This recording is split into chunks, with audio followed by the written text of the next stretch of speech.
యెహెజ్కేలు గ్రంథంలో చక్కని మాట ఉంటుంది. 2:1 చదువమ్మా. నీవు చక్కగా నిలబడుము, నేను నీతో మాట్లాడవలను అని ఆయన నాతో మాట్లాడినప్పుడు ఆత్మ నాలోనికి వచ్చి నన్ను నిలవబెట్టెను. అప్పుడు నాతో మాట్లాడిన వాని స్వరము వింటని. చేతులు పైకెత్తి గట్టిగా కొట్టాల. ఏమంటున్నాడు? నరపుత్రుడా, నీవు చక్కగా నిలబడుము, నేను నీతో మాట్లాడవలను అని ఆయన నాతో మాట్లాడినప్పుడు ఆత్మ నాలోనికి వచ్చి నన్ను నిలవబెట్టిన. అప్పుడు నాతో మాట్లాడిన వాని స్వరము వింటిని. ఇప్పుడు దేవుని స్వరము మనం వినాలి అని అంటే మరి ఎవరి మాటలు వినాలండి? ఎవరి మాటలు వినాలి? ప్రభు కూడా అంటాడు, ఆత్మ చెప్పుచున్న మాటలు చెవిగలవాడు వినుగాక. చెప్పుడు మాటలు మనుషుల్ని ఏం చేస్తాయండి? చెరిపేస్తాయి. ఒక మనిషి మీద ఒక దురభిప్రాయం కలిగినప్పుడు ఆ మనుషులు ఎంత మంచి చేసినా వారి మంచి వారికి అర్థం కాదు ప్రియులారా.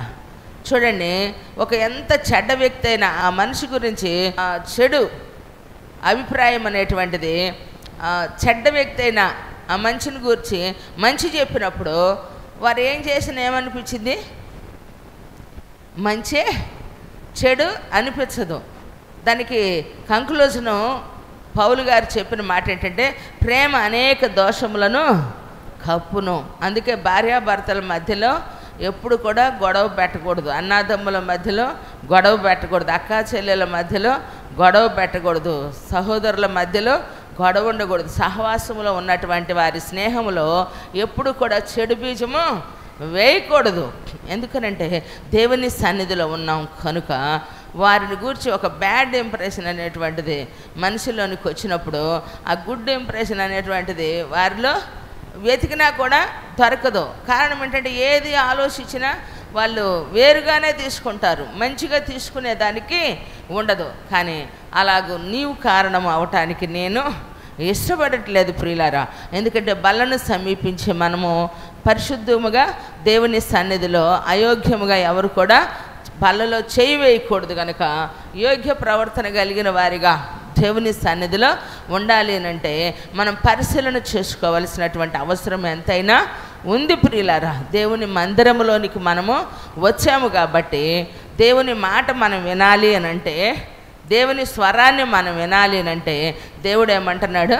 నరపుత్రుడా, చక్కగా నీవు నిలబడము అని చెప్పినప్పుడు ఆత్మ నాలోనికి వచ్చినప్పుడు ఆయన నన్ను నిలవబెట్టను. కాగా ఆయన స్వరము నేను వింటిని. ఇప్పుడు మరి మీరు ఎవరి స్వరం వింటున్నారు? మీ పక్క వాళ్ళ స్వరం వింటున్నారా? ఏమని? ఏదన్నా ఇదిగో అమ్మాయి కొంచెం వాటర్ తీసుకురా, అబ్బాయి కొట్టుకెళ్ళరా, అమ్మాయి ఈ పని చేయండి, ఇప్పుడే వస్తానంటారు. చెప్పిన వాళ్ళ మాట ఎంత టోళ్ళైనా వినరు. ఎందుకంటే వాళ్ళ ఫ్రెండ్ ఏదో మెసేజ్ పెట్టారు, అరే ఒకసారి బయటికి రా, అమ్మాయి ఒకసారి నా ఫోను లిఫ్ట్ చేయి అనగానే ఆ ఫోన్కి ఇచ్చిన విలువ, బయట వాళ్ళ ఫోన్కి ఇచ్చినటువంటి రెస్పెక్ట్ ఇంట్లో వాళ్ళ మాటకే ఎవరు. కారణం ఏంటంటే ఎవరో నెట్టినట్టే, ఎవరో తన్నినట్టే పరుగులు తెస్తూ ఉన్నారు ఇప్పుడు. కారణం ఏంటంటే ఆ సమయంలో ఎదురొచ్చే బళ్ళు కూడా చూసుకోరు, ట్రాక్టర్లు చూసుకోరు, లారీలు చూసుకోరు, ఏం జరుగుతుందో కూడా తెలియట్లా. అంతా అయిపోయినాక ఇంకేమి కూడా మిగలదు. కాబట్టి దేవుని సన్నిధిలో ఉన్నటువంటి మన జీవితంలో ప్రియులారా దేవుని మాట మనము వినాలి ప్రియులారా. చక్కగా ఆత్మ నాలోనికి వచ్చినప్పుడు నేను ఆయన స్వరము వింటిని. మరి ఇప్పుడు మనం ఎవరి స్వరం వినాలి? యేసయ్య స్వరమును మనము వినాలి. ఆ స్వరము మనము ఎప్పుడైతే వినటం మనం ప్రారంభిస్తామో మన శరీరంలో ఉన్న అవయవాలన్నీ కూడా ఎక్కడికక్కడ సెట్ అయిపోతూ ఉంటాయి. దేవుని మాటకు లోబడేటట్లుగా, దేవుని మాటకు విధేయత చూపించేటట్లుగా, దేవుని మాటను బట్టి. ఎందుకో తెలుసా?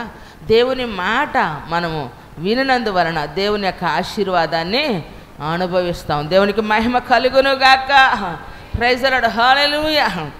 నిజం. అందుకే దైవజనుడు అంటారన్నమాట, ఈరోజు దేవుని మాట మీ నోట ఉండాలి, మీ చెవిన పడాలి అని అంటే దేవుడే డైరెక్ట్గా వచ్చి మాట్లాడతాడు మీతో. మాట్లాడతాడా? మరి ఎలా మాట్లాడతాడు? నేను ముఖాముఖిగా మాట్లాడాను అంటాడంటే నేను మేఘములో ఉన్నా, పొదలో ఉన్నా, నేను చెప్పిన సమాచారమే అతడు మీ వద్దకు తెచ్చాడు అనేదానికి ఉపమాన రీతిగా నేను ముఖాముఖిగా మాట్లాడాను అంటాడు. కారణం ఏంటంటే ఎవరు ఆయన స్వరాన్ని వినలేదు. విన్నారు అని అంటే దేవుణ్ణి అబద్ధికునిగా మనము చేసిన వారం అవుతాం. ఆయన చూడను లేదు, వినను లేదు ప్రియులారా. అయితే దేవుని సన్నిధిలో ఈరోజు మరి తన సేవకుల ద్వారా ఆయన స్వరము మనం వినేదానికి ఉన్నాము. కనుక నా దేవుడు ఏం చెప్పబోతున్నాడా అనే మాట వినగలిగేదానికి ఆయన సన్నిధిలోనికి రావాలి. కారణం ఏంటంటే దేవుని వాక్యం ఏముంది? నా మాట అగ్ని వంటిది కాదా, బండను పగలగొట్టు సుత్తె వంటిది కాదా.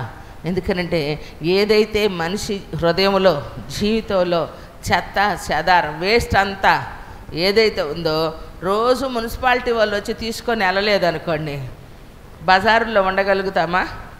వీధి మూలల్లో ఉండగలుగుతామా చెప్పండి? మున్సిపాలిటీ వాళ్ళు ఒకరోజు డిలే చేస్తే ఇక్కడ మనకేమైపోద్ది? చాలా ఇబ్బంది కలుగుతూ ఉంటుంది. డస్ట్ అంతా, వేస్ట్ అంతా దాన్ని తీసేస్తూనే ఉండాలి. అయితే దేవుని సన్నిధిలో వాక్యము వినుట వలన మనలో ఉన్నటువంటి వేస్టేజ్ అంతా ఏం చేస్తామండి? తీసేసుకుంటామండి. చెత్త చెదారం, పనికి మాలినటువంటిది ఏదైతే వృధాగా అనవసరమైనటువంటిది మనల్ని బాధపరిచేది ఉందో దాన్ని అంతా తీసేస్తాం. మీరు చూడండి, 40 రూపాయలు పెట్టి మీరు వంకాయలు తెచ్చారని చెప్పి ఆ వంకాయల్లో ఒక వంకాయ కుళ్ళిపోయింది ఉందనుకోండి, అమ్మో ఇది 100 గ్రాములు ఉండిద్ది అని చెప్పి ఈ 900 గ్రాముల్లో ఆ వంకాయలు 4 కిలోలు తెచ్చిన ఈ కుళ్ళిపోయిన వంకాయని పెట్టి మీరు అలానే ఉంచి రెండో రోజు ఓపెన్ చేయండి. ఒకటి కుళ్ళిపోయిద్దా? చాలా కుళ్ళిపోతాయి. ఎప్పటికప్పుడు వేస్ట్ అనేది ఉల్లిపాయల్లోనైనా చూడు, కూరగాయల్లోనైనా చూడు, ఆకుకూరల్లోనైనా చూడు. ఎందుకంటే ఏదైతే మొదల్లో ఆ పాడైపోయినటువంటిది ఏదైతే ఉందో దాన్ని ఎక్కడికక్కడ కట్ చేసేయాల.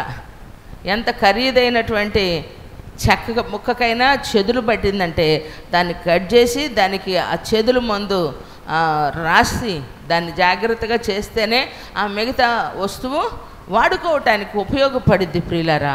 మరి ఈరోజు వేస్ట్ అంతా మనలో ఉంచుకొని, ప్రభువా నన్ను బలపరచయ్యా, నా కొరకు ప్రాణం పెట్టిన యేసయ్యా, నా కొరకు రక్తం గార్చిన యేసయ్యా అని రేపు వరుసలో కూర్చొని ప్రార్థన చేసావనుకోండి, అది మామూలు రొట్టె.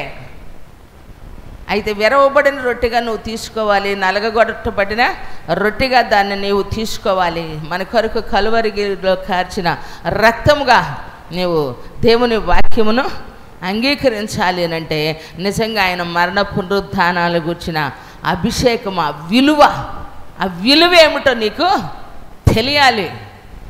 బాప్తిసం పొందుకునటం ఒక అంశం, మారు మనసు పొందటం ఒక అంశం ప్రియులారా. కాబట్టి బల్లను సమీపించటం అనేటువంటిది ప్రభు వచ్చే వరకు ఇలాగూ చేయుడు అని దేవుని మాట మన జీవితాల్లో శిరసాహించాలి అని అంటే దాన్ని మనం ఎలా తీసుకోవాలో కూడా తెలియాలి. ఎవడైనా అయోగ్యముగా దీనిలో చెయ్యి వేసిన ఎడలా వాడు నిశ్చయముగా మరణించును అని ఉంది. మరణము అనేటువంటిది బ్రతికే ఉంటాం మనం. మరణం అనేటువంటి పదం ఏమిటంటే శరీర మరణం ఉంది, ఆత్మ మరణము ఉంది. కాబట్టి ఆత్మీయంగా మరణించినటువంటి వానికి ఉన్న అనుభవం, శరీరముగా మరణించిన వాని యొక్క జీవితాన్ని మనం చూసినప్పుడు, బ్రతికున్నప్పుడు మనకు వినపడిద్ది, దెబ్బ కొడితే సురుకు తగిలిద్ది, తింటే రుచి తెలిసిద్ది, మాట అంటే మనకు అర్థమైద్ది. సచ్చిన వాడిని ఎవరు కదిలిచ్చినా ఏది కూడా అర్థం కాదనమాట. ఈరోజు దేవుని సన్నిధిలో బ్రతికున్నామన్న పేరు మాత్రం మనకు ఉంటుంది. మాట వినకపోతే దేవుని సన్నిధిలో అయోగ్యముగా మనం ప్రవర్తిస్తే మనము చచ్చిన వారం, అంటే ఆత్మీయతలో చచ్చిపోయిన వారిగా శారీరకంగా బ్రతుకుతూ విశ్వాసులమని చెప్పుకుంటూ విశ్వాసము లేకుండానే దేవుని కార్యాలు చూడలేక ఇసుకొచ్చేసిద్ది. ఇక సంవత్సరాలు గడిచినప్పుడు నిరాశ వచ్చేసింది ప్రియులారా. జీవితంలో నిలబడలేకపోవటానికి, స్థిరపడకపోవటానికి కారణం ఏమిటంటే అయోగ్యత. అందుకనే 7 సంఘాలను ఉద్దేశించి దేవుడు మాట్లాడుతూ చాలా చక్కగా చెప్పారు ప్రియులారా. ఎందుకంటే నువ్వు జాగరూకుడవై ఉండక మిగిలిన వాటిని నీవు సార్దీసు సంఘానికి చెప్తూ అంటాడు ప్రకటన గ్రంథంలో, మిగిలిన వాటిని నువ్వేం చేయాలి? బలపరచు. ఎందుకంటే పక్షవాతం వచ్చిన, పెరాలసిస్ వచ్చిన వ్యక్తికి ఎలా ఉంటుందంటే సగం బాడీ స్పర్శ ఉంటుంది, సగం బాడీ స్పర్శ ఉండదు ప్రియులారా. ఈరోజు మనం సగం సచ్చి సగం బ్రతికినటువంటి స్థితిలో మనము ఉండకూడదు. ఎందుకంటే దేవుని సన్నిధిలో మనల్ని ఆయనతో కూడా లేపబడిన అనుభవంలో మనం ఉన్నాం కనుక దేవుని సన్నిధిలో మనము పరిశుద్ధముగా చేయి వేసేవారిగా, బలను సమీపించేవారిగా ఉండాలి అంటే దేవుని స్వరాన్ని మనము వినగలిగినటువంటి వారిగా ఉండాలి. దేవునికి మహిమ కలుగునుగాక. ఈరోజు మనస్పర్ధలు తెచ్చుకొని, కొట్లాడుకొని, పోట్లాడుకొని, ఏమని శత్రుత్వం పెంచుకొని చాలామందిని బలను సమీపించలేరు.